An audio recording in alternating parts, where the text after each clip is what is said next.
Shalom Leculan, shalom a todos os amigos do canal Techuvá Total.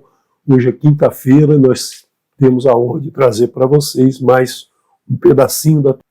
Eu sou o Renato de Pris, um dos morinhos aqui do canal, e tenho a satisfação de fazer esses estudos, onde a gente busca um entendimento de alguns textos da Torá que não estão trazidos no nível mais direto da Torá, o nível de leitura da Torá. Você sabe que a Torá ela tem 4 níveis de entendimento. O Peshat, que é a leitura do texto na sua língua original, né? Você lê o texto e você entende o que está sendo falado, porque é nesse nível que são trazidas todas as instruções do Eterno, são trazidas as mitzvot, são trazidos todo o entendimento que você precisa saber para praticar no seu dia a dia e assim conseguir cumprir com a instrução do Eterno. Trazer para a sua vida a instrução do Eterno é sempre no nível Peshat. Mas a gente tem outros 3 níveis, que são níveis que você utiliza, por exemplo, quando tem uma frase que você não tem clareza exatamente por que aquela frase está ali, ou uma palavra estranha que de repente aparece no meio de um texto, uma palavra que não está comumente no Peshat, né? Então aí você quer saber também o significado mais profundo de uma palavra. Então você tem vários outros níveis, né? Que é o nível Remes, o nível Dachar e o nível Sod. Então aí entram as parábolas. Yeshua usava muito as parábolas, né? Então ele contava uma história e naquela história tinha um fato inusitado, um fato extraordinário ali, que fazia com que as pessoas guardassem, né? Quem não lembra, por exemplo, do filho pródigo, a história do filho pródigo, né? Todo mundo conhece a história, muitos não sabem exatamente o que ela está falando, mas todo mundo lembra da história, ou pelo menos do contexto da história, quando Yeshua nos está ensinando, né? Nos está ensinando a volta para o Eterno, retornar ao Eterno. Então, dessa maneira fica fácil guardar o entendimento da Torá. Mas lógico que você precisa do Peshat. Se você não estudar a Torá, você conta a história do filho pródigo e não sabe do que é que está falando, né? Pode ser qualquer situação, pode ser uma situação do dia a dia de alguém aí, mas você não está pegando o ensinamento da Torá. O Peshat é o nível mais importante, mas sempre no hebraico, né? Você não adianta contar a história do filho pródigo em português e querer pegar aí entendimentos, né, que você só vai ter lá no hebraico, só vai ter no contexto do hebraico, na palavra em hebraico, no significado da palavra no hebraico. E temos também outro nível, né, que é o nível onde você utiliza as letras associadas a números. Então você pode calcular a gemátria de uma palavra, e se você não entende muito bem aquela palavra naquele verso, você busca uma palavra que tenha a mesma gemátria, substitui, e aí muitas vezes o entendimento vem, você percebe aí nessa gemátria, né, a substituição de palavras. Então eu quero trazer hoje para você, a gente está estudando o livro de Shemot, né? Na última semana a gente já começou a estudar o livro de Shemot e vemos que tem algumas relações entre o livro de Shemot e o livro de Bereshit, né? Todos os livros da Torá estão amarrados uns aos outros. Você descobre lá em Devarim alguma coisa, um entendimento de alguma coisa que foi dado em Bereshit. Então, esse livro é muito dinâmico, você tem que ler e reler para justamente tirar esse entendimento. E no livro de Shemot, na história de Moshe, nós temos algumas relações lá com o Mabu, nós temos uma relação, né, com Yaakov, nós vamos ter muitas relações que você, talvez numa leitura do livro de Shemot, você não pense, Moshe veio muito depois, né, não tem nada a ver, não se fala o nome de Moshe lá no livro de Bereshit, só que no livro de Shemot, mas você vê que tem as ações dele, né, a missão dele tem relação com o que já vinha trazido em Bereshit, né? Então toda a Torá é o texto todo é um ensinamento contínuo, né? Um aprendizado contínuo. Você não para um livro para começar o outro, que é uma história totalmente diferente. É a mesma história, o mesmo ensinamento que está sendo trazido, né, em níveis diferentes de entendimento para que você, né, se prepare em Bereshit, comece a receber todas essas instruções. Então abre o teu coração para a gente agora, né, ver esse estudo aqui. Eu vou trazer para você uma frase, né, que você já viu lá em Bereshit, na primeira porção, finalzinho da primeira porção Bereshit, né, quando a humanidade está muito difícil, cometendo muitas transgressões, o Eterno então decide por eliminar o ser humano da face da terra, né? E aí ele encontra consolo em Noar, que era um tzadik tamim, um justo perfeito, um homem que o Eterno se consolou nele e falou: não, graças a esse homem eu vou permanecer com esse ser humano que foi criado, né, com todas as suas qualidades e com os seus defeitos, justamente para que esses defeitos o ser humano então busque transformá-los em qualidade, né? Então, nesse momento, o que ele faz? Ele usa Noar para resgatar a humanidade, para salvar a humanidade, para que ela continue existindo. Ele podia ter recomeçado: não, tudo bem, Noar está assim, mas eu vou começar tudo de outra maneira, vou começar a fazer o homem com outra maneira, não vou dar a ele o Ratzon Hofshi, a liberdade de escolha, já vou determinar que ele sempre escolha o bem. Não é isso que o Eterno quer. O Eterno quer que a gente tenha essa opção e que a gente use essa opção da maneira correta, né, escolhendo o bem, né, ao invés do ruim, do mal, né, o bom ao invés do ruim, que a gente escolha o que é melhor, não o que é mais fácil, o que é mais simples, né, que a gente sempre tem essa tendência de escolher o mais simples em vez de escolher o que é correto, né? E aí muitas vezes até achar justificativas para aquela escolha, né? Então vamos ver aqui nesse momento, nessa frase aqui, muito antes do Mabul acontecer, nós já temos aqui a presença de Moshe, né? A presença desse homem que vem resgatar também a humanidade de uma outra maneira. Então aqui nós estamos falando do resgate do ser humano, ou seja, o caminho de Teshuvá que vem desde o início. Nós nascemos e passamos a caminhar em Teshuvá, né? É isso nossa missão na Terra, retornar ao Eterno. Então ele nos dá esse ensinamento desde Bereshit, desde a criação. Então vamos ver aqui o que é dito no capítulo 6 de Bereshit, verso 3. Vayomer Adonai lo yadom huachi ba'adam leolam. Beshagan hu basar verhav yamin mea ve'ezrim shana. Disse Adonai: não permanecerá. Aqui é uma flexão da palavra Adon, né? Assenhorar, seria assenhorar, mas a palavra melhor aqui que fica: não permanecerá. Ruachi, meu mover, ba'adam leolam, no homem para sempre. O que é o mover do Eterno no homem? O mover do Eterno no homem é justamente, né, a Nefesh Haim, né, o fôlego de vida que está no ser humano, que move o ser humano. Essa palavra Ruach muitas vezes é traduzida por um termo que a gente não tem muito entendimento. Eu, como físico, eu entendo essa palavra como ação, a ação do Eterno que está dentro de nós, que faz com que a gente reaja, né? Como dizia Isaac Newton, toda ação corresponde a uma reação, né? Então, toda a ação do Eterno sobre nós faz com que a gente tenha forças, tenha energia para praticar tudo que a gente pratica no nosso mundo, para que a gente se movimente, para que a gente produza, para que a gente realize coisas. Então, quando o Eterno diz que vai retirar esse Ruach de nós, o seu Ruach, o Ruachi, né?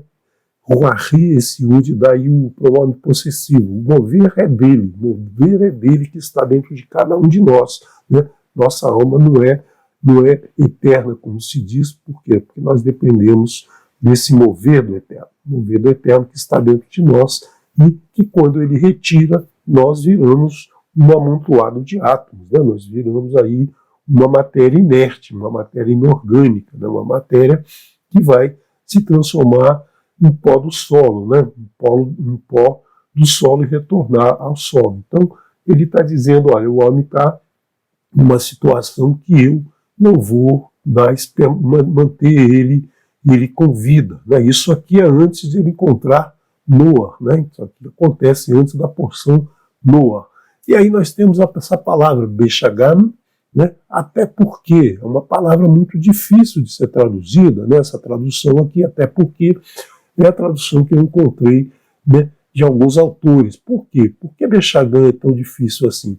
Porque muitas vezes é uma palavra diferente, você nem deve ter prestado atenção nessa palavra quando leu, muitas vezes, porque é uma palavra que não tem em outro lugar na Torá que ela aparece. A única aparição dessa palavra é aqui, né? E o tradutor muitas vezes faz o seguinte, né? Ele pega um texto onde tem uma dificuldade, ele pega aquelas palavras e procura na escritura um outro lugar onde a mesma palavra aparece. Aí o que ele faz? Ele faz uma tradução por comparação. A maioria das vezes dá certo, outras vezes dá errado, outras vezes ele faz uma comparação e a gente tem um entendimento meio estranho daquela frase, né? Mas essa palavra não tem como comparar nada, porque é a única vez que ela aparece. Então, vamos ver como é que a gente resolve isso, né? Vamos ver o que ela está querendo dizer aqui, mas vamos ver o restante, até porque ele é carne, né? Ele é carne. Verrav, e serão, e a mim seus dias, meia vez, em 120 anos. Então, o que a Terra está dizendo? Que o ser humano vai viver até os 120 anos, né? Ou, como disse Rashi, né, nesse momento aqui ele estava tão disposto, determinado a eliminar a humanidade da face da Terra, que ele deu um prazo de 120 anos para que o homem se fizesse techuvá, e aí então não viria o Mabul, se o homem tivesse feito techuvá nesse período em que Noah construía a arca. Ele deve ter ido plantar a árvore para cortar depois, fazer as tábuas da madeira corretamente para aquela arca, né? Ele levou muito tempo construindo aquela arca. Foram mais de 100 anos para construir a arca, para tentar convencer o povo a fazer techuvá. Então, será que é esse o entendimento? Bom, eu realmente não sei qual é, né,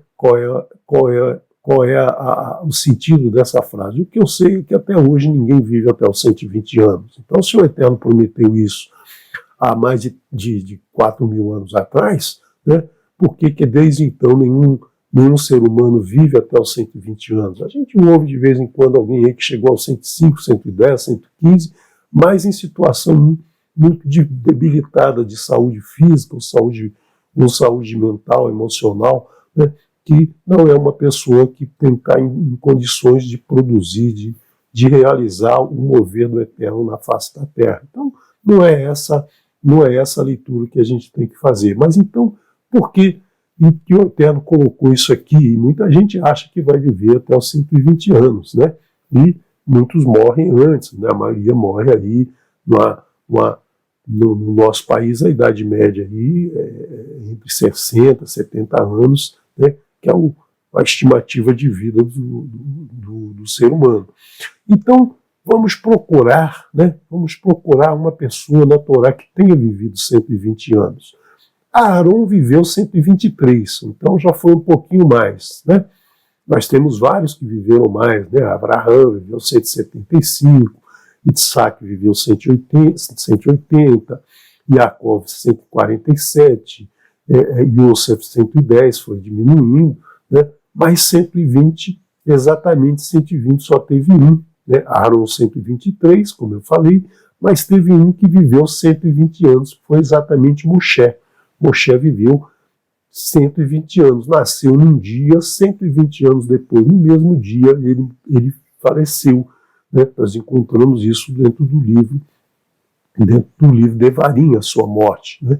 Então, será que aqui tem alguma coisa a ver com Moshe? Será que o Eterno está nos remetendo a Moshe aqui? Vamos ver aqui essa palavra, justamente essa palavra inédita aqui, Beshagan, né?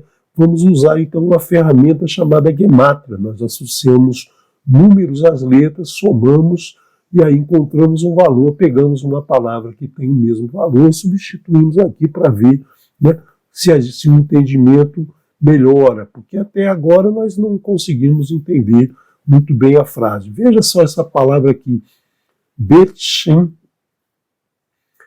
Gimel Men. Né? Nós temos aqui essa palavra e temos essa outra palavra aqui, o Men, Shin, né? Ben e Shin. São duas letras que estão, né, que estão repetidas nas duas palavras. Mas aqui nós temos 40, 305.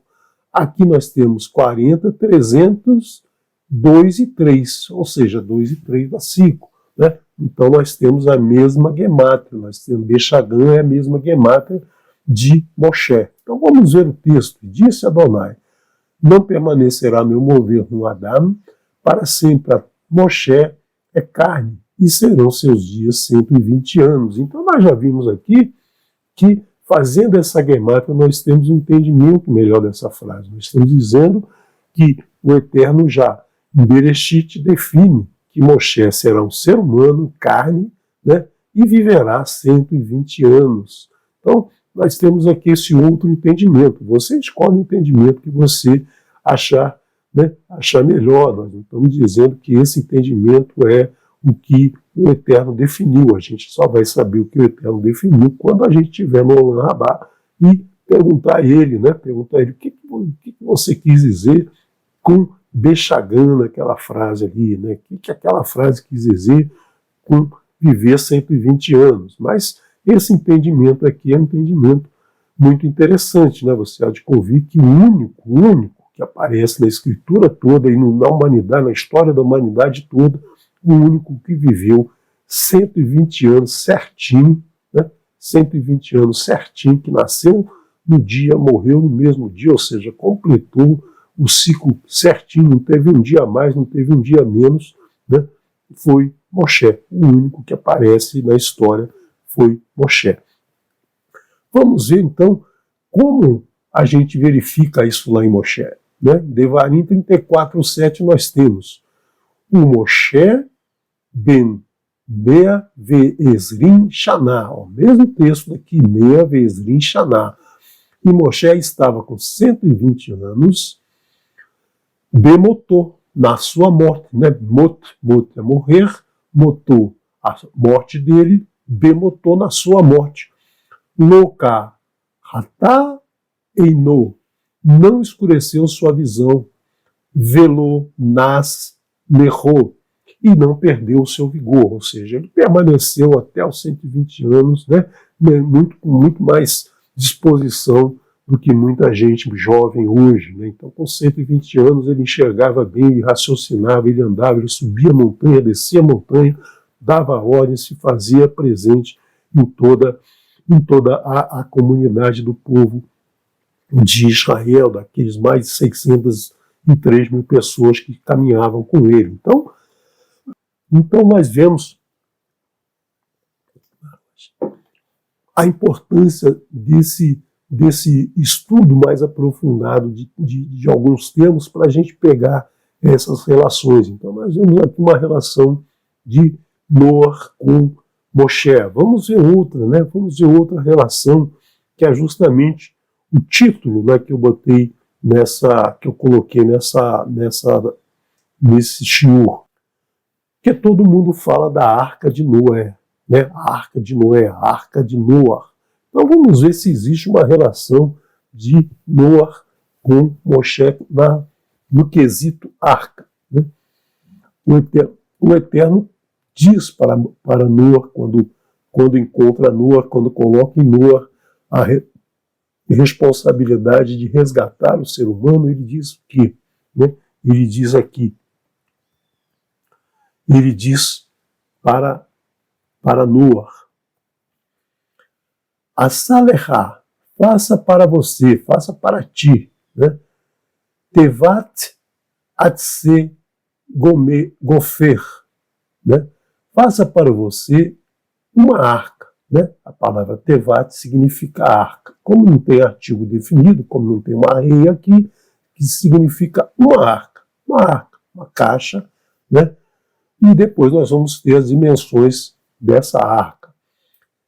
Etz é árvore, etzei significa madeira, tábua, né? Tábua que você tira de uma árvore. Gofer é um tipo de árvore, uma conífera, uma planta, né? Uma planta que permitia tirar pranchões de madeira para trabalhar, né? E fazer a tal da arca. Que nem taço, compartimentos farás, et a tevá, aqui nós temos a palavra tevat, né, arca flexionada, né? Então aqui ela está flexionada, ela tem um artigo definido aqui, aí ela muda o tave final para uma rei. Et tevá ve hafaretá utá mi beit u mi rutz ba rofer, né? E a cobrirás interna e externamente com um breu, né? Gofer. Então aqui nós temos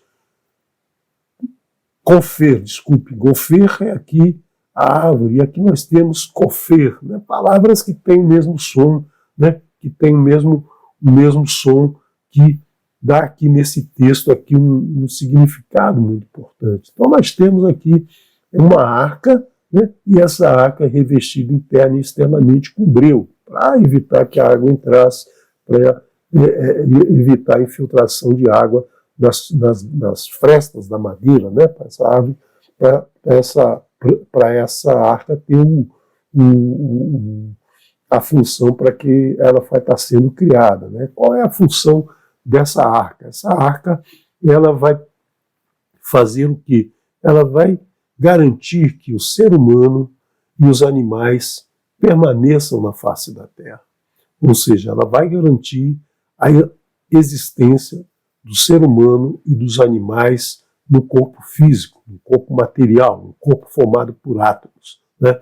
Então, o ser humano é isso, né? O ser humano é uma alma que está associada a um amontoado de átomos, a um corpo físico. Então, o que o Eterno está fazendo com Noah é exatamente isso. Olha, você vai ser o responsável pela preservação da vida. Você, seus 3 filhos, Ham, Shem e Yefet, os 3 filhos de Noah, e as 4 esposas. Essas 4 esposas é que são, então, aquelas que vão fazer, né, aquelas que vão fazer com que toda a humanidade permaneça. São 8 pessoas, né? O Eterno podia ter dado para Noah só 2 filhos, aí seriam 6 pessoas, também um número relacionado ao ser humano, mas nós estamos relacionando com 8, que é justamente o número do Eterno, né? A raiz do nome do Eterno, bendito seja Ele, o tetragrama sagrado. Então, não é à toa que esse número aparece aqui, não é à toa que Noah e seus 3 filhos e as 4 esposas, a preservação da vida humana e da vida animal na face da Terra. Todos os outros faleceram, todos os outros morreram, os animais morreram, muitas plantas morreram, só vão ficar algumas e aquelas que certamente Noah levou a semente dentro da arca, né? Então, nós temos aqui um significado para essa palavra Tevat.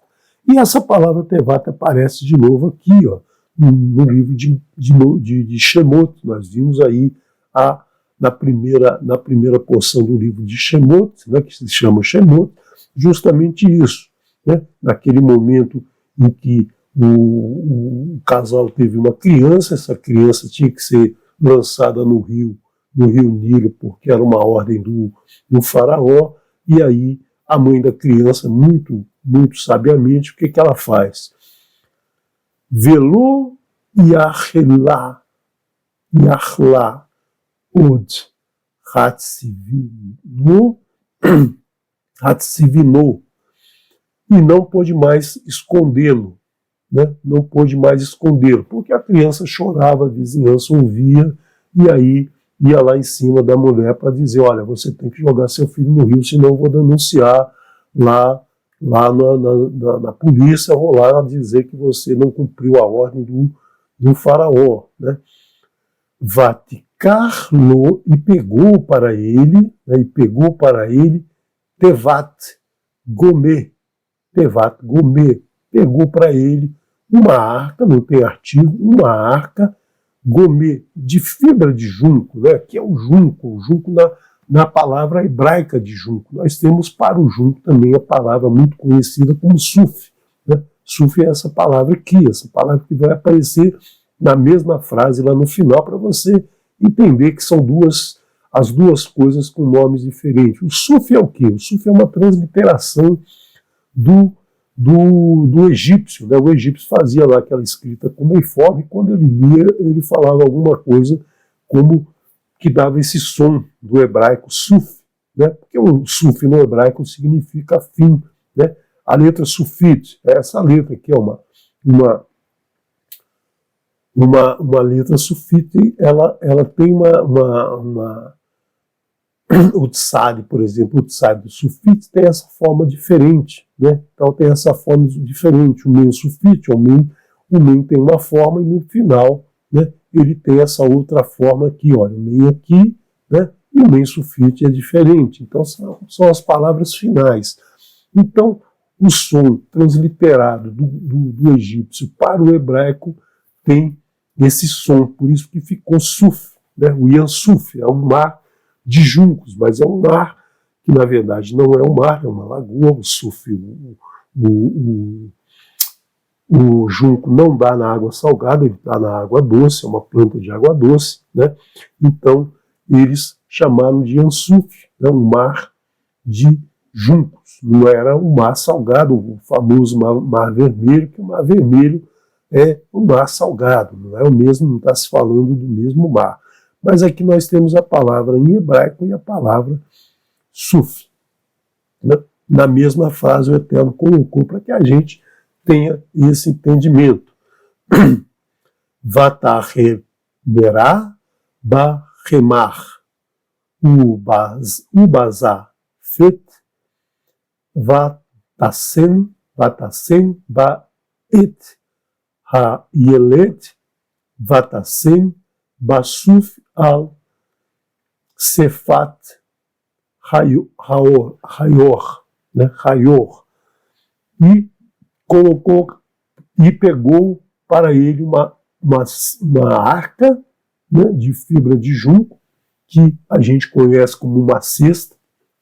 Colocou a criança numa cesta, mas na verdade a palavra é arca, a mesma palavra para Noah, né? Então nós temos aqui a arca de Noah e a arca de Moshe. A arca de Moshe é justamente a tradução cesta, colocou a criança numa cesta, né? Mas na verdade não foi numa cesta, foi numa arca, porque essa palavra aqui tem uma relação muito grande com essa palavra de Bereshit. E a vedou com argila e piche, colocou nela a criança e colocou no junco sobre a margem do Nilo, né? Muitas traduções trazem como rio, mas na verdade é o rio Nilo, né? E esse rio Nilo tem um papel muito importante, como nós vimos no último estudo da porção Vairá, né? A porção Vairá, onde a gente tem o faraó e tem o Nilo, né? A adoração ao Nilo, o Nilo que se transforma em sangue. Então nós vemos aqui essa outra aparição de arca, né? Então, em toda a Torá, a palavra arca como Tevat só aparece essas duas vezes, né? Trazendo uma relação muito grande da arca de Noah com a arca de Moshe, né? São duas formas que a gente tem de viver no mundo físico e nos transmutarmos, digamos assim, para um Rolam Rabá. Então aqui nós garantimos o quê? Né? Que o ser humano subsiste no Olam Hazé, ou seja, o ser humano continua existindo nesse mundo de carne e osso, né? com todas as atribuições, com o seu Hatson Hofshi, com a sua escolha, podendo escolher o que ele quiser, do jeito que ele quiser, né? agindo, e mais à frente nós vamos ser, vai ser introduzido no mundo os 3 pilares de Nimrod, o ser humano vai viver nessa balbúrdia até os dias de 8, aqueles 8 vão se transformar em 8 bilhões hoje, né? E todos eles subsistindo graças a essa arca de Noé. E essa arca de Moshe é justamente, né, passar do nosso mundo físico para o Olam Hazé, para o Olam Rabá, ou seja, para um mundo superior, onde nosso Hatson Hafishti vai escolher somente o que é bom, o que é correto, e não o que é ruim, o que é mais fácil. Então a arca de Moshe tem essa função, trazer para nós o entendimento dos ensinamentos do Eterno para que a gente mude da nossa condição de ser humano com muitos erros, com a escolha de coisas erradas, para que a gente passe a ser, né, um ser que vai viver no Olam Rabá, viver junto com o Eterno, sem as dificuldades, sem as transgressões do nosso dia a dia. Então você vê aí que 2 vezes aparece em toda a Escritura a palavra Tevat, né? Ela aparece outras vezes como uma palavra Hatevá, que é uma flexão, mas já com um artigo definido. Então aqui aparece na porção nua, aparece muitas vezes. Por quê? Porque nessa porção nua vai entrar na arca, vai colocar os animais na arca, vai tirar os animais da arca, a arca vai parar em cima do Ararat, a arca vai isso, a arca vai aquilo. Então aparece a arca e da arca, ou na arca, muitas vezes. Mas como arca somente aparece essas 2 vezes. A arca de Noé, que faz com que o ser humano continue existindo na face da terra, no Olam Hazé, e a arca de Moshe, que vai fazer com que o ser humano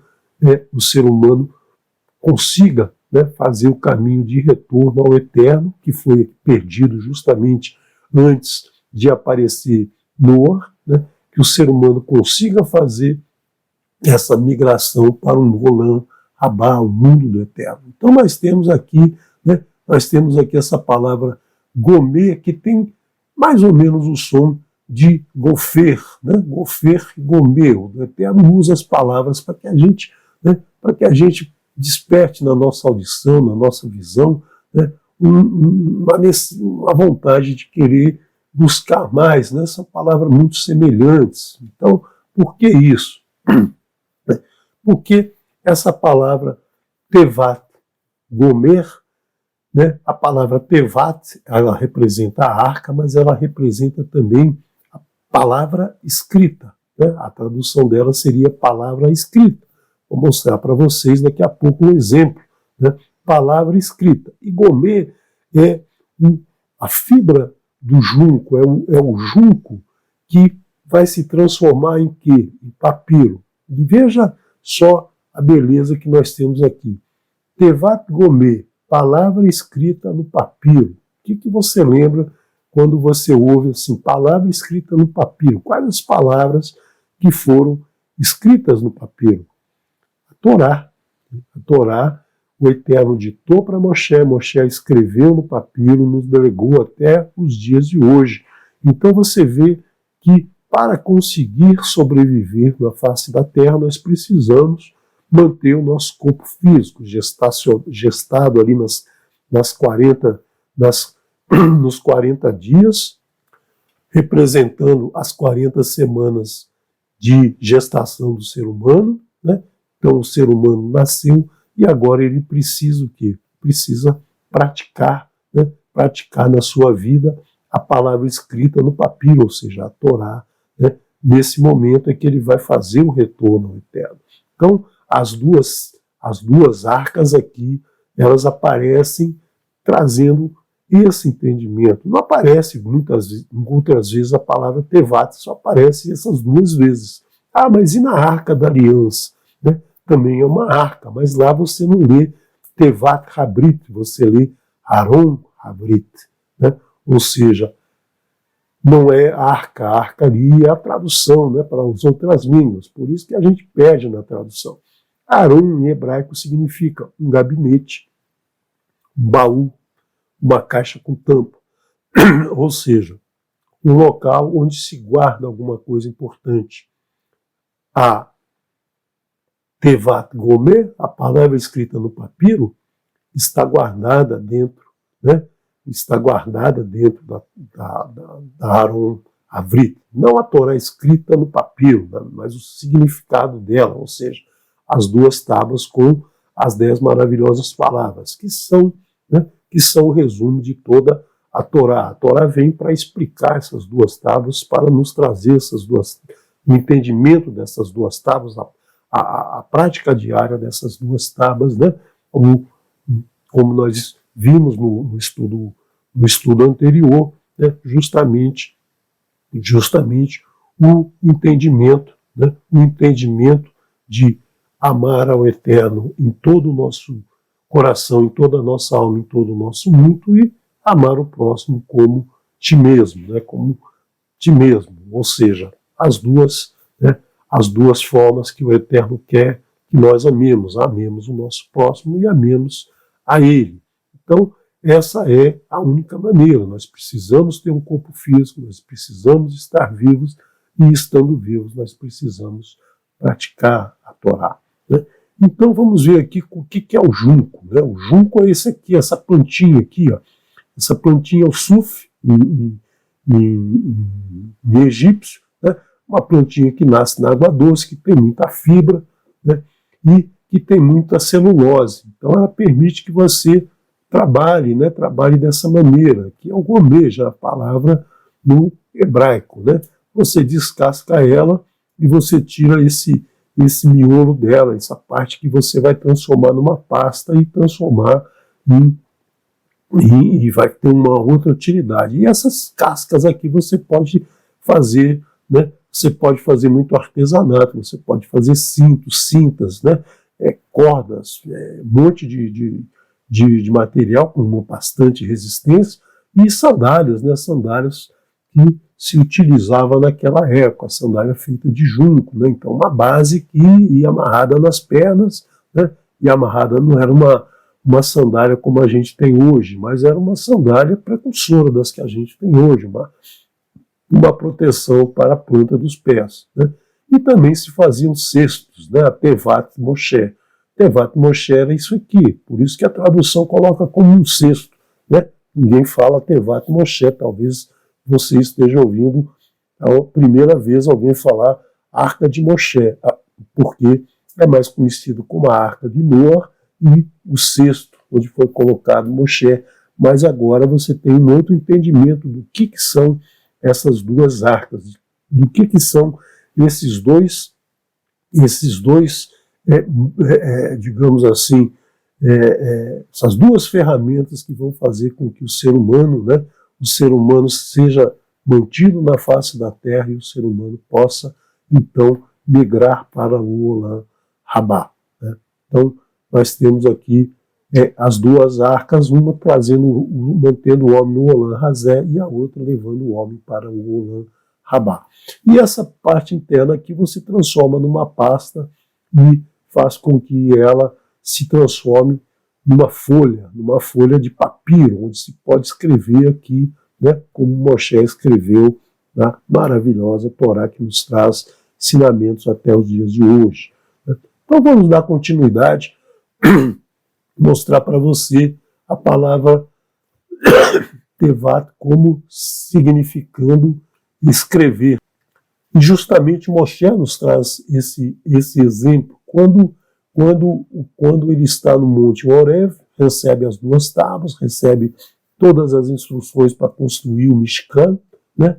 E o Eterno manda ele descer, porque o povo que ele escolheu, o povo que ele trouxe de Mitzrayim, que era o povo israelita, e também uma mistura de a mistura de povos que nós chamamos Erev Rav, né? Erev Rav, mistura, Rav, povo, a mistura, povo misturado, a multidão misturada, que veio, né, que veio junto, que levou, então, né, fez com que Aharon, o irmão de Moshe, construísse um bezerro de ouro. E esse bezerro, para idolatria, né, servia para a idolatria do povo, né, a idolatria que nós vimos anteriormente, né, que Moshe foi colocado sobre o junco na margem do Nilo. O Nilo representava a idolatria. Moshe foi colocado justamente, né, sobre o Nilo, justamente para combater essa idolatria que é representada pelo rio Nilo. Ele foi colocado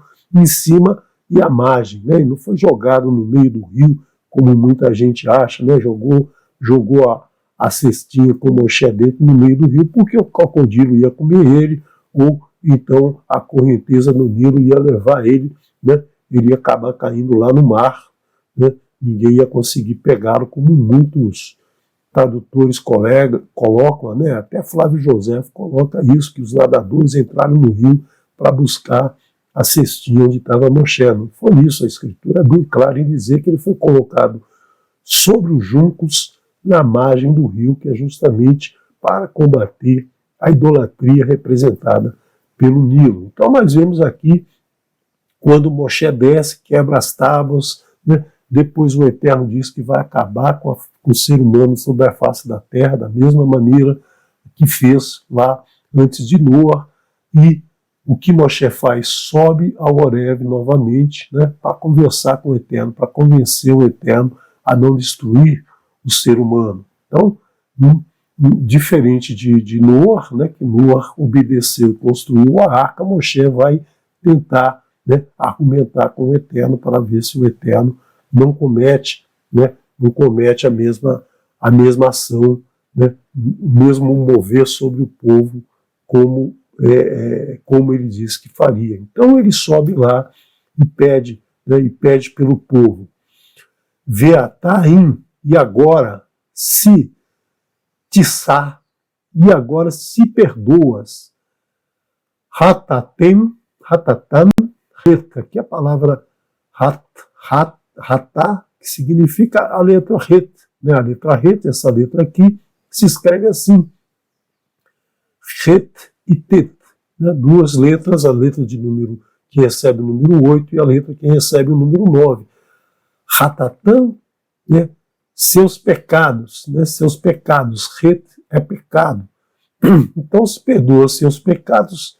Veim, Aim, né? Então duas palavras muito semelhantes, in com men, boca fechada, in com n, com num, né? Com num é o som mais aberto, in.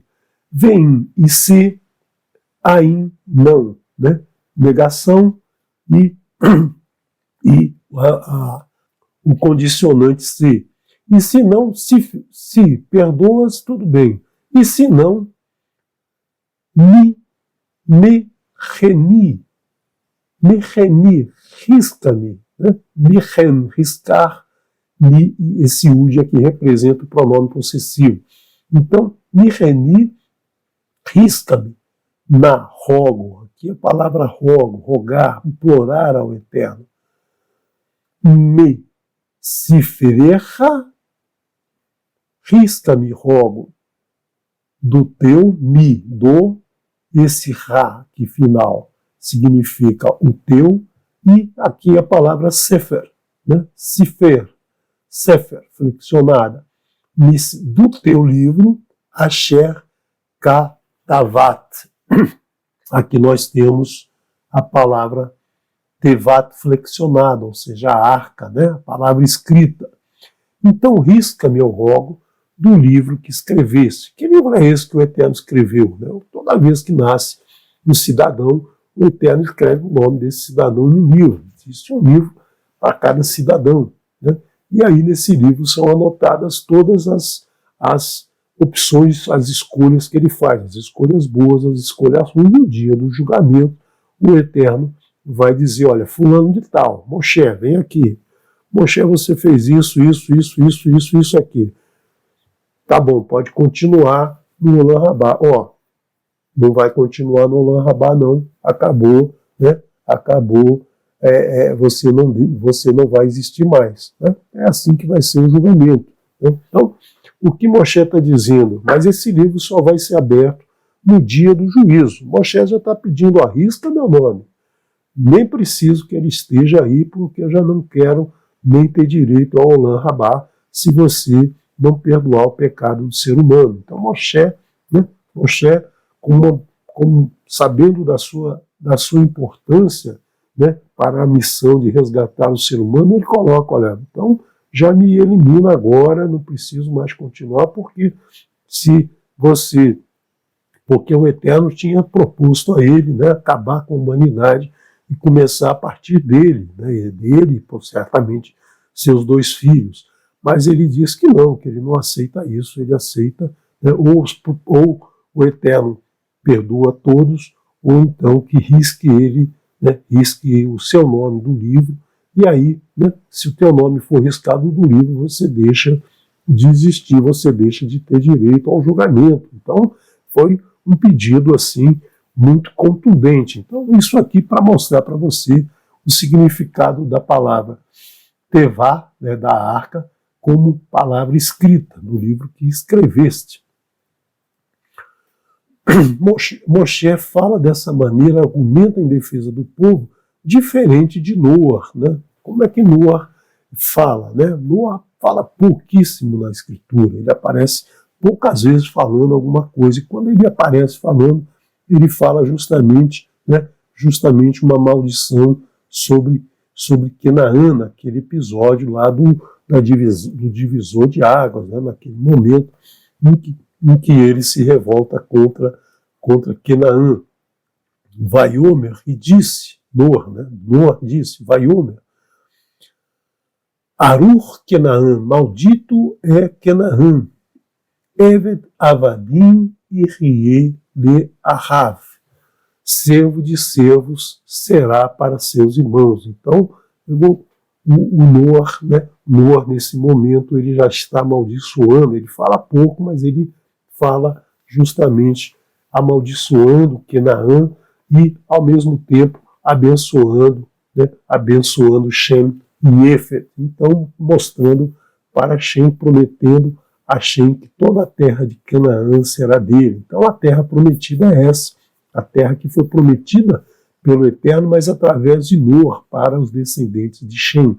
O verso de Bereshit 7:29 é justamente Noar abençoando Shem e amaldiçoando Canaã, dizendo que ele vai ser servo do povo de Shem. E o verso 30 também é Yefet, né? Yefet sendo abençoado por Noar e também Canaã sendo amaldiçoado como servo de Yefet. Então você vê aqui, né, as duas relações. Por que Noar também não vai falar com o Eterno para perdoar, né, perdoar os erros de Canaã, que representa aí os erros de toda a humanidade? Porque, na verdade, a missão dele era preservar a vida humana.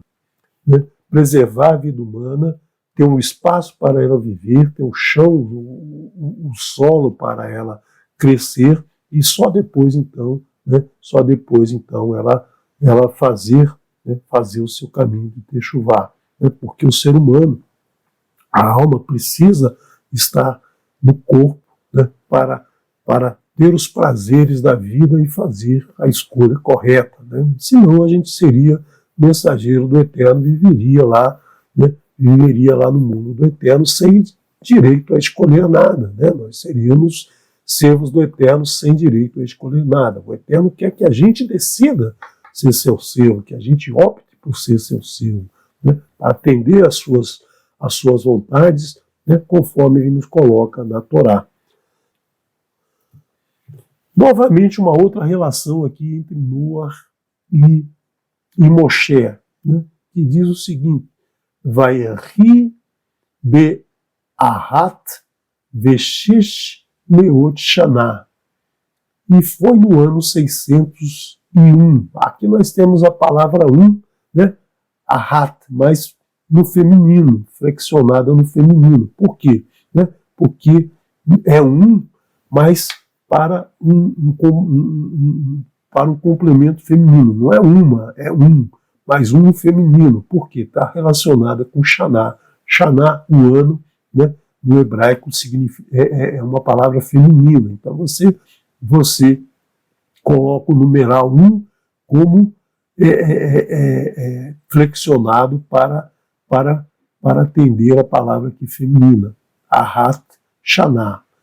E foi no ano 601, Barishon, Be-Erad, aqui né, numeral 1, Be-Barishon, Be-Erad, no primeiro, no Le-Rodesh, no primeiro do mês 1.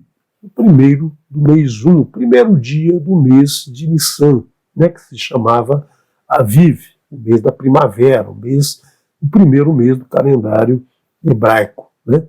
Então, no primeiro dia do mês 1, Harvu Hamaim Meal Haaretz, secaram as águas da face da terra. Né? A terra com uma delimitação, a terra que tem um perímetro. Ve'asar Noach et se ha-teva vayach vechine hahu pnei ha-adamah. Secar as águas da face da terra e removeu Noach a cobertura da arca. Veja aqui, a cobertura da arca, né?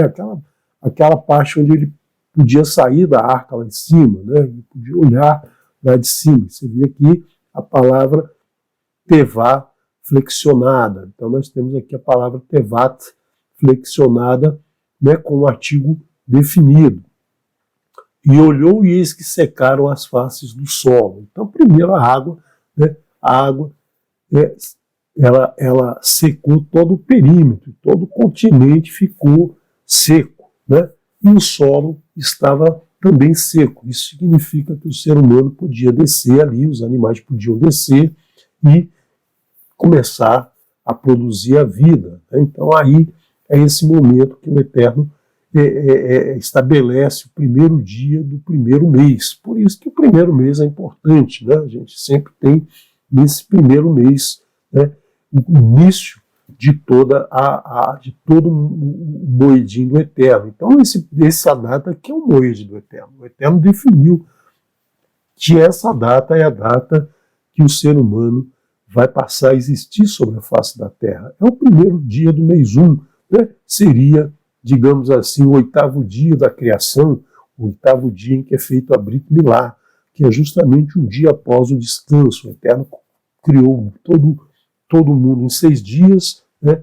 E no 7º dia descansou, e no 8º dia que tudo começou. Né? Então, é dessa maneira que ele está apresentando aqui esse moed. E ele apresenta esse mesmo moed no próximo estágio. Aqui é que o ser humano vai existir sobre a face da terra novamente.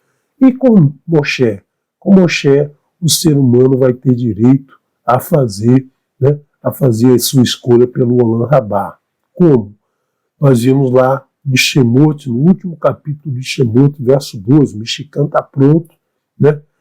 O Mishkan foi dado as orientações para Moshe, construíram o Mishkan, fizeram uma contribuição de coração voluntária de ouro, prata, bronze, madeira, tecidos, pele de carneiro, pele de cabra, né? Foi construído o Mishkan segundo as orientações do Eterno, mas depois de pronto ele não foi levantado, ele ficou aguardando alguns meses para ser levantado exatamente em que dia, né? Nesse moed,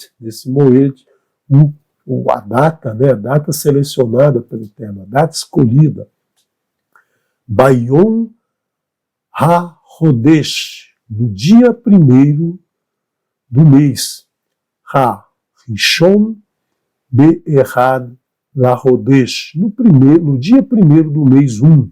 Né? Então nós temos aqui no 1º do mês 1, no dia 1º do mês 1. Então é o mesmo dia, é o mesmo moed, é o início do mês de Aviv, o mês de Nissan. Né?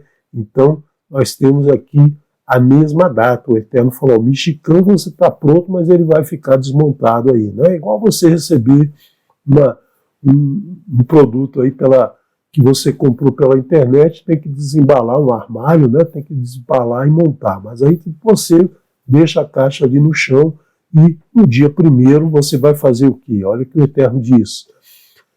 Takim et Michikan Ohel Moed. No primeiro dia do primeiro mês levantarás o Michikan, a tenda do encontro. Então é nesse dia, né? É nesse Moed que você vai então confessar o teu erro, reconhecer que errou, confessar o teu erro, né? Colocar a mão na cabeça do Corban, né? Confessar o teu erro para o Corban, transferir para o Corban e, né? E degolar o Corban, fazendo a remissão do teu pecado, remissão do teu erro. Né? E esse odor vai subir para o Eterno e ele vai saber que você nunca mais vai cometer a mesma transgressão. Então, nós vemos aqui, né? Nós vemos aqui uma relação da Tevat Noah com a Tevat Moshe.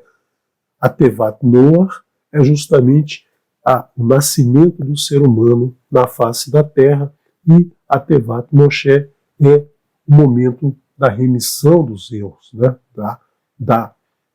Do nascimento para o Olam Rabá. Porque só vai renascer no Olam Rabá aquele que se arrepender dos seus erros, mas de coração, ou seja, se arrepender e não, né? E não errar, né? E não errar mais, e não errar novamente. É assim, né? É assim que o Eterno nos dá essa oportunidade de irmos para o Olam Rabá. Então vamos continuar, né? Vamos continuar aqui trazendo mais, né? Uma relação entre Moshe, agora não com Noah, mas com Yaakov. Né? Com Yaakov. Será que Yaakov, quando ele abençoa seus filhos, né? Já nos momentos finais da sua vida, no final do livro de Bereshit, ele abençoa seus filhos, mas ele sabe que o Eterno prometeu que o povo seria, né, seria estrangeiro na terra estrangeira, seria escravizado, passaria 400 anos escravizados. Será, né, ainda faltava muito, já tinha passado uma parte, mas ainda faltava bastante, faltava mais, quase a metade desse período, que é esses 400 anos que iniciam lá em Abraham, né? Iniciam lá em Abraham. Não foram 400 anos de exílio em Mitzrayim, né? Foi só uma parte em Mitzrayim. E será que Yaakov não tinha aquele dom da profecia? Quando ele abençoa seus filhos, ele faz uma profecia para cada um. Será que ele não percebeu, né? Ele não percebeu que o povo passaria por aquele exílio e precisaria, né, precisaria ser resgatado? Vamos ver aqui quando ele abençoa justamente Yehudá, né? Quando ele abençoa Yehudá, ele faz essa profecia, mas uma profecia velada, para que a gente, né, para aqueles que entendessem a Escritura, né, para aqueles que buscassem o entendimento da Escritura, percebessem essa profecia. Então, no capítulo 49, verso 10, ele diz o seguinte: Lo Yassur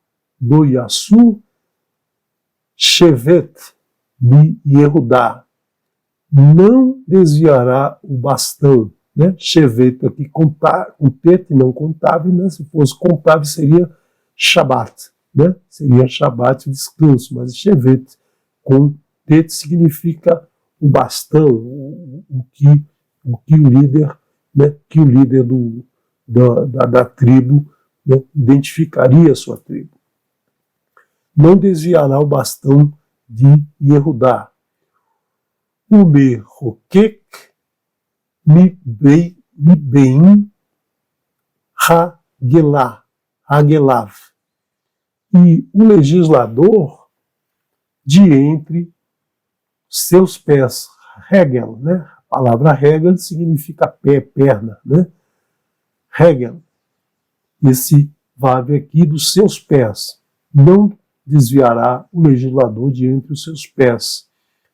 Adki e avô Shiló, velô e Kehat Amin. até que entre Shiló e com ele se reunirão povos. Né? Então, até que entre Shiló. Quem é Shiló? Né? Quem é Shiló? O que é Shiló? Né? Por que essa palavra aparece aqui?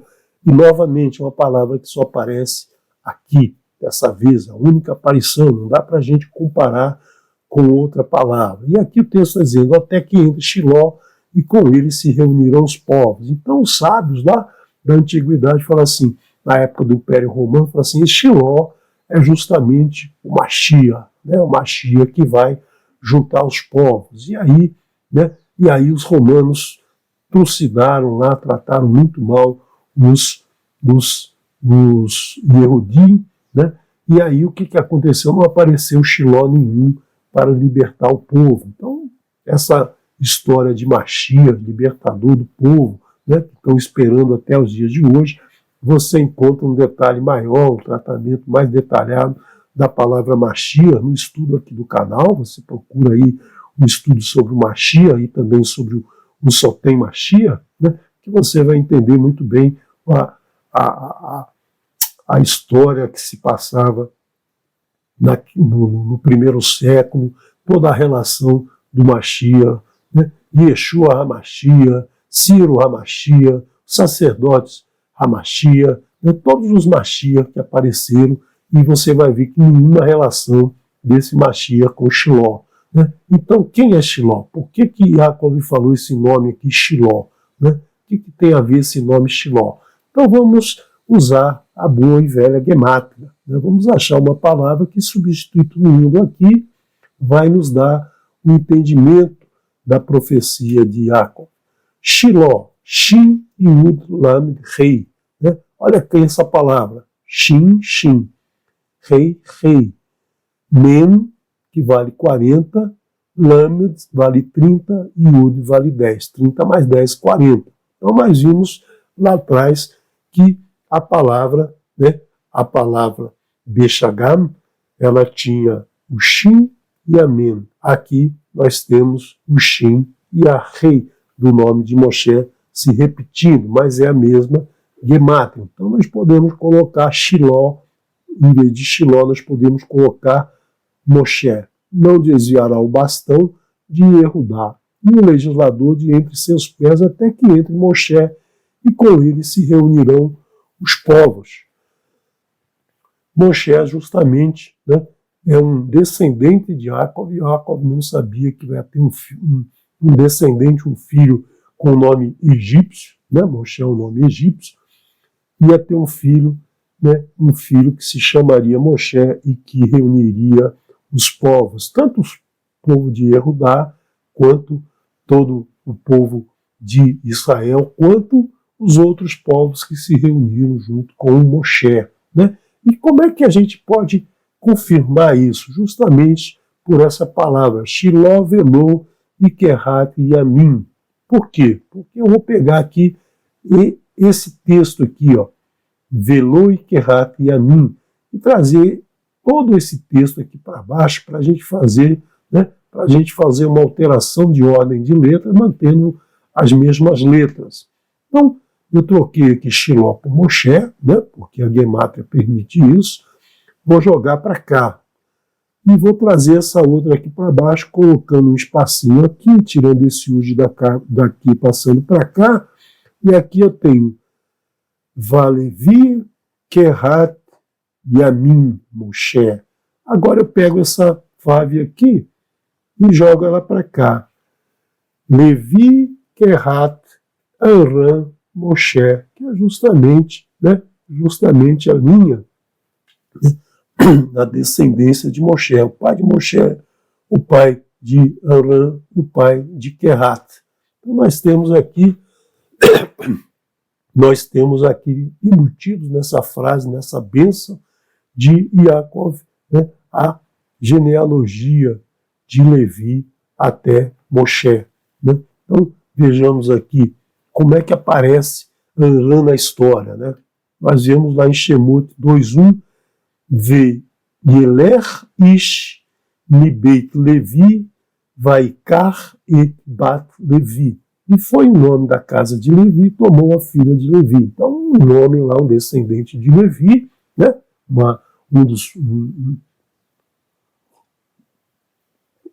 Um filho de Levi, um descendente de Levi, podia ser qualquer um, e pegou e tomou a palavra Icar, né? Icar, pegar, é a palavra casar com a filha de Levi, ou seja, uma moça lá, descendente de Levi também, né? Então não tem problema nenhum, foi um casamento dentro da mesma tribo, né? Dentro da mesma tribo, que era um costume, né?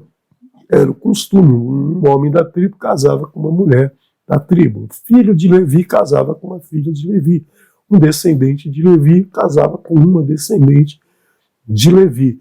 Mas vai mais além, nós vimos na porção Vaerá, né? A genealogia a Toldot Levi, vai mais além.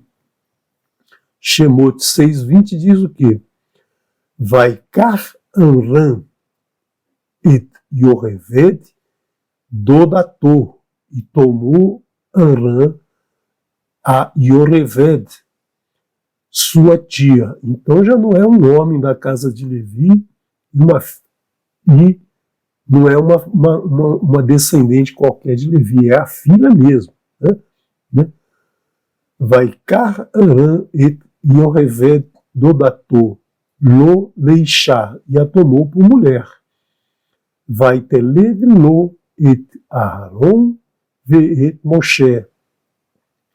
Ushinei Hayá Amram Sheva u Sheloshim u Meat Shaná.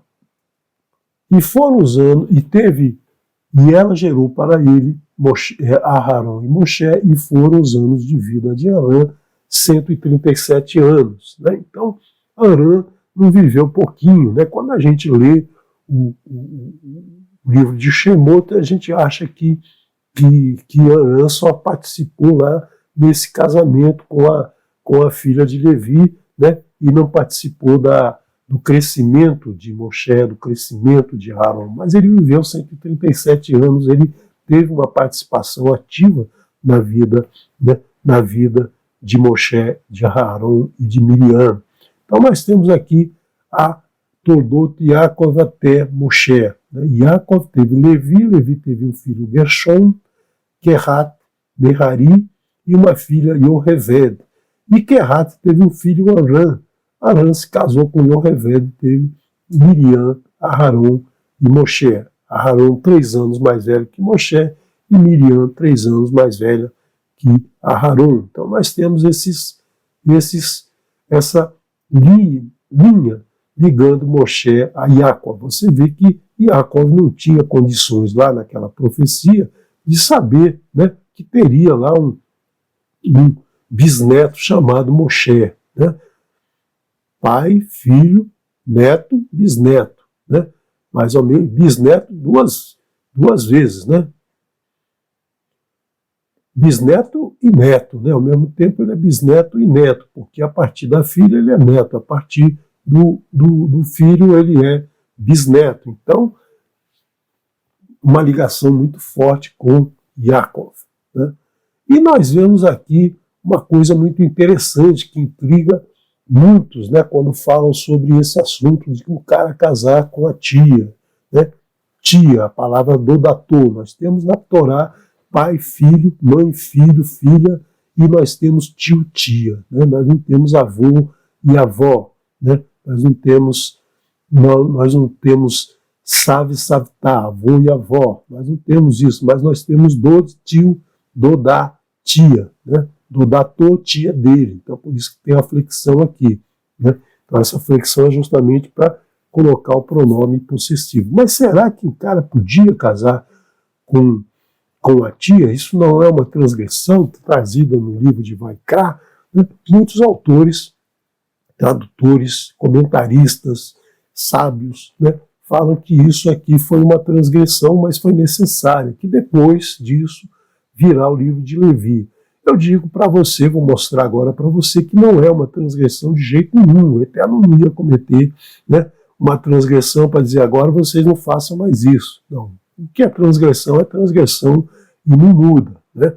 Tem transgressões que não são permitidas de jeito nenhum, né? Quando Yaakov casa com duas irmãs, é uma transgressão, né? Mas não é uma transgressão abominada pelo Eterno. 3 transgressões são abominadas pelo Eterno, né? A idolatria, o incesto e o derramamento de sangue inocente, né? Então essas 3 transgressões ele abomina, as outras ele dá as penalidades, mas essa não é uma penalidade, né, a morte, riscar o nome do caderno, né? E não é esse o caso de Arã e Yocheved. Eu vou mostrar para vocês, né? Em Vaikra nós temos aqui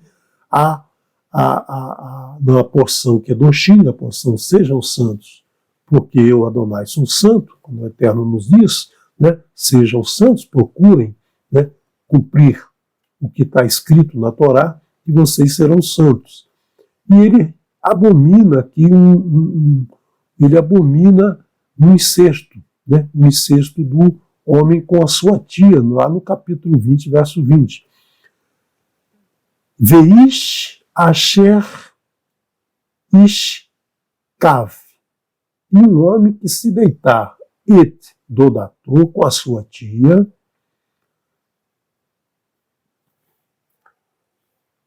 coloquei um espacinho porque estava junto. Ervat,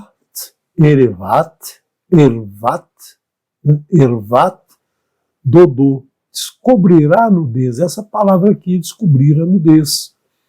Do seu tio, dodô, né? Dodô é seu tio.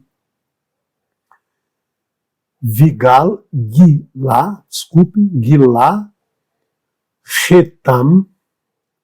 Retam e Saul,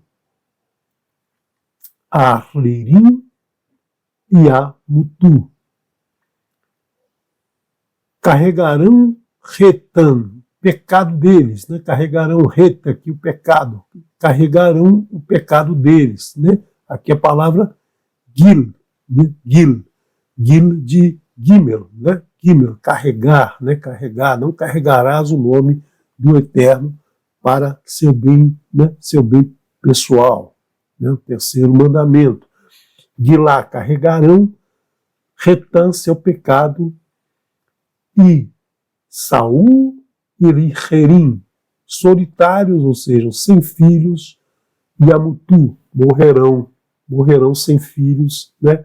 E solitários. Nós vemos que Arã e Yocheved tiveram filhos, então não está cumprindo aqui o mandamento, a mitzvah do Eterno. Mas vamos ver aqui o que é isso, né? Nós temos 3 formas de relação sexual. Yadá, conhecer, né? Conhecer quando um homem conhece uma mulher, ou seja, ele casa com a mulher, uma relação sexual aceitável, né? Uma relação sexual lícita, né?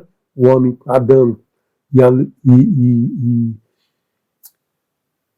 Edal, Havá, e ela concebeu, ou seja, Adão conheceu Havá e ela concebeu, e nós temos aqui que Avraham Borragar, né? Então, ele entrou na mulher que não era dele, né?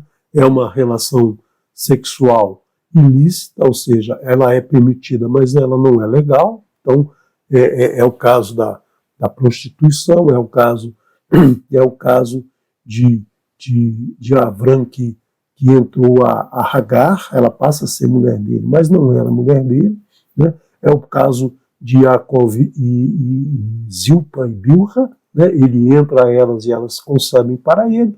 Então essa é uma forma que não é legal, não é um casamento, né? Não é a única mulher, mas é uma outra mulher em que ele teve uma relação sexual. E tem essa aqui, Ervat, que é a abominação, que é a relação sexual incestuosa, né? Então, está dizendo que um homem que se deitar com a sua tia vai descobrir a nudez do seu tio, e isso é incesto. Mas será que acontecia isso com Arã e Yocheved? Né? A princípio está escrito aqui que sim, né?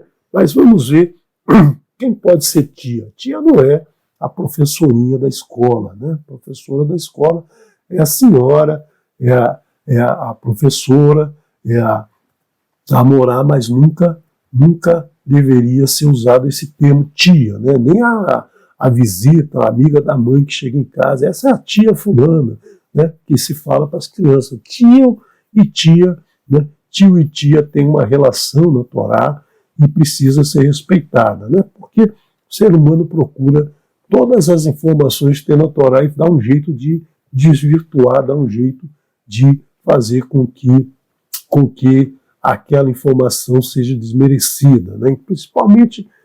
Principalmente devido aí aos conceitos religiosos. Chama aquela ali de tia, porque aí o garoto vai se sentir culpado se ele ficar olhando para ela com interesses, né? Mas ela não é tia, ela é professora, né? Ela é amiga, ela não é nada, ela não é parente, né?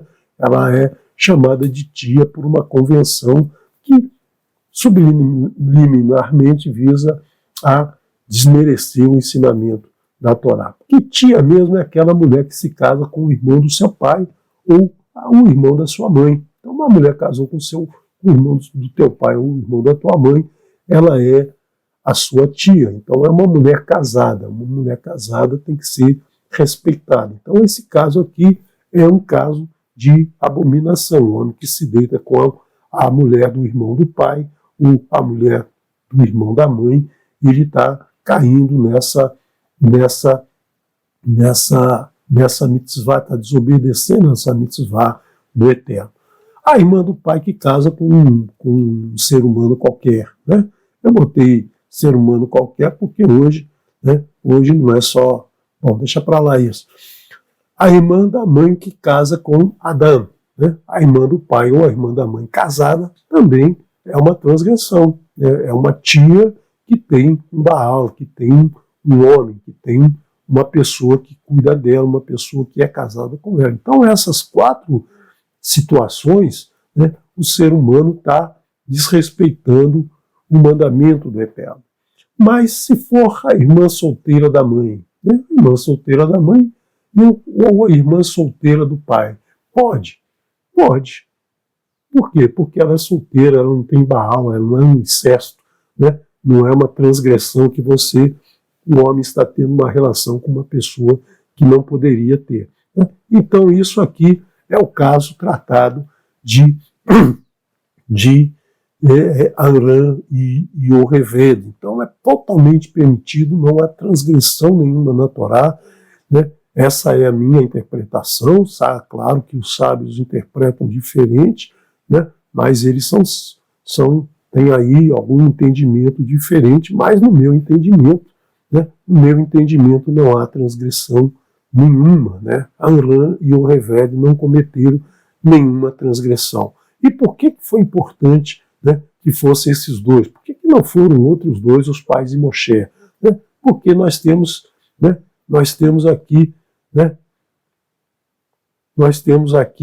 que esses dois não transgrediram, está de acordo com a mitzvah do Eterno, e foram importantes para o nascimento de Moshe e para a educação nos primeiros anos de Moshe, né? Marcaram Moshe desde os primeiros anos. Você lembra lá que Yocheved foi contratada para ser a ama de leite de Moshe. E isso durou aí 3 a 4 anos, né? Então, nessa primeiro contato com o mundo, certamente Moshe vivia na casa dele, sendo educada pela mãe e pelo pai, ouvindo toda a história do povo israelita, né? Ouvindo todos os ensinamentos do Eterno ali pelo pai e pela mãe. Por que foi importante? Vamos ver aqui, né? Vamos ver a palavra Aram e a palavra Yocheved. Aram significa povo excelso, povo exaltado. Né? Am é povo, Ram é exaltado. Avraham, pai exaltado. Avram, pai exaltado, né? Então, é essa forma de elevar a pessoa, e não ser exaltado, de estar nervoso, estar gritando, né? Estar sendo grosseiro com todo mundo. É exaltado no sentido de excelso, de valorizado, um cara que dava muito valor à vida. Tanto que ele era exaltado que ele se casa com a tia, porque contam os sábios que a tia já era de uma certa idade, solteira, e ele então, né, para que a tia não ficasse sem direito à herança, para que a tia não ficasse solteira até a morte, e ele se casa com ela para que ela tenha direito à herança e tem com ela filhos. Certamente também amava a tia, não era só um ato de piedade, mas era, né, mas tudo ali conjuminou para que isso acontecesse. E o nome Yoheved quer dizer o quê? Né? Está relacionado com o verbo pesar. Ha-heved. Ha-heved é o verbo pesar. Pesar no sentido de endurecer, de ser maciço, de ser denso, né? De ser pesado. E você vê que na porção Vairá nós vimos várias vezes o Eterno dizendo assim, vai rever, leve, farou, no sentido de endurecer o coração do faraó. O coração do faraó, ele endureceu algumas vezes e outras vezes foi o Eterno, na situação das 10 maravilhas. E outras vezes ele usa o termo vai razek, leve, farou. Por que ele não usou vai razek, que é o termo endurecer, né? Seja forte, né? Forte. Razak, benito, razek. Seja forte, e seremos fortalecidos. Vai razek, que poderia o Eterno ter usado esse tempo todo, né? Esse verbo, mas ele usa algumas vezes vai reved, justamente para associar esse verbo com o nome da mãe de Moshe, né? Então nós temos que Aharon Aram levou ao seu filho, desenvolveu no seu filho, né, a capacidade de exaltar ao Eterno, de exaltar o povo e levá-lo para a liberdade, né? Aram tinha essa característica e passou isso para seu filho nos primeiros anos. E Yoheved, né? Yoheved enfrentou a situação de ter que jogar o filho no rio, buscou uma solução melhor, né? Ela enfrentou todas as dificuldades de ser solteira até muito tarde, mas nunca desanimou. Então, uma mulher de fibra, uma mulher de muita presença, e passou para seu filho a capacidade de enfrentar a dureza do coração do faraó, ou seja, não desistir, né, quando o faraó apresentasse dificuldades na libertação do povo, né? Então, tinham que ser esses dois os pais de Moshe, não transgrediram na sua relação, uma relação abençoada pelo Eterno, né, e fizeram com que Moshe viesse a ser, né, o homem que foi durante toda seus 120 anos, né, seus 120 anos já determinados pelo Eterno lá em Bereshit, né? Então, é esse o estudo que eu queria trazer para vocês hoje. Passou um pouquinho do tempo, me desculpe, a gente começa a falar e o tempo passa mais rápido do que a gente fala, mas espero que você, né, que você tenha tido algum entendimento nesse estudo, né? Shalom, shalom. Amanhã nos encontramos aqui no Kabbalah Shabbat, né? Eu não sei quem é que vai ser o professor de amanhã, mas você fica atento aí, né? Fica atento aí, não importa também qual é o professor, porque o ensinamento, né? O professor só está aqui para transmitir o ensinamento vem do Eterno. Shalom, shalom. Vamos ouvir agora um salmo.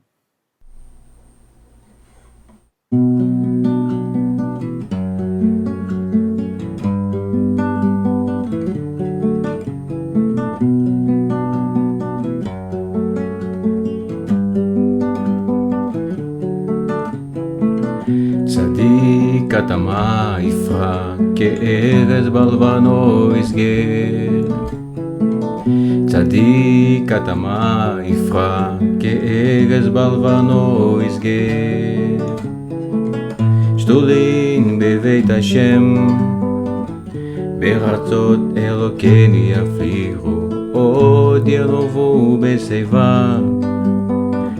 שני מרדריו להגיד כי השם השן צולי ולא עוולת הבוי. תאי נא נא נאי נא נאי, תאי נא נא נאי נא נאי. tai na na na na na, tai na na na na na. Tzadik atama yifra ke'erez balvano isger. Tzadik atama yifra ke'erez balvano isger. שתולים בבית השם, ברצות אלוקינו יפריחו, עוד ינובו בשיבה. שלי מרדדיו, להגיד כי השם השם צולי ולא עוולה תבואי.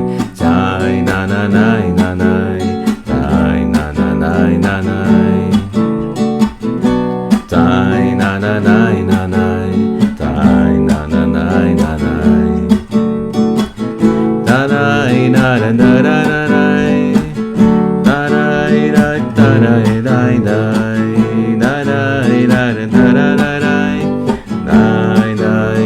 תנאי נה נה נה נה, צדיק התמה יפרח כארז בלבנו יסגר. צדיק התמה יפרח כארז בלבנו יסגר. שתולים בבית השם, ברצות אלוקינו יפריחו, עוד ינובו בשיבם. שלי מרדדיו, להגיד כי השם השם צולי ולא עוולה תבואי. צי נה נה נה נה נה, צי נה נה נה נה נה, צי נה נה נה נה נה, צי נה נה נה נה נה, תנאי נה